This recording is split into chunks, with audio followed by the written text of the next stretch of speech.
Well, the first time I came to Boston was actually in March 1990, and the first building I saw was a symphony hall because I was auditioning for Tanglewood. And I still remember downstairs I was greeted by a national glory. I mean, by national, I mean Italian glory in Boston, Peppino Natale, who was the driver of Seiji Ozawa.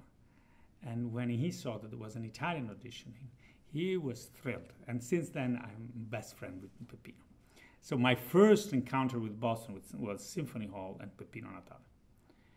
And then when I moved to Boston in '98 for my new job as assistant conductor, beside Symphony Hall, I remember very well. My first day in Boston, I remember very well because I arrived with my little briefcase for my first day in rehearsal day in Boston, and Seiji Ozawa was supposed to rehearse Beethoven 9, and the artistic administrator of the Boston Symphony told me that he was sick. So I had to rehearse. I didn't know the orchestra. I was terrified. I wasn't even that well prepared, I think. And I had to rehearse. And that was bad enough. But what was really worse is that Seiji was really sick, so I had to do the concert. So pretty much my first week here in Boston was rather traumatic, I must say.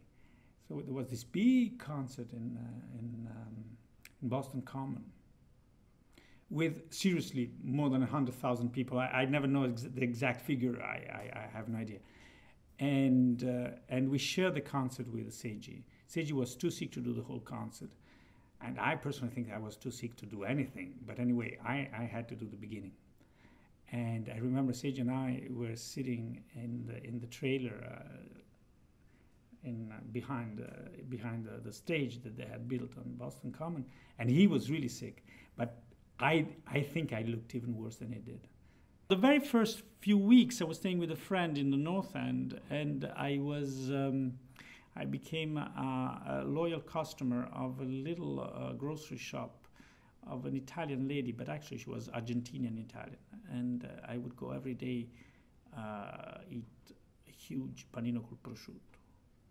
That was the best time of my day because I was starving. I didn't have money, and it made me feel like at home, and it didn't stop me during my work time. I could keep practicing and studying and eat and crunch my panino. So that was my first landing in Boston and in the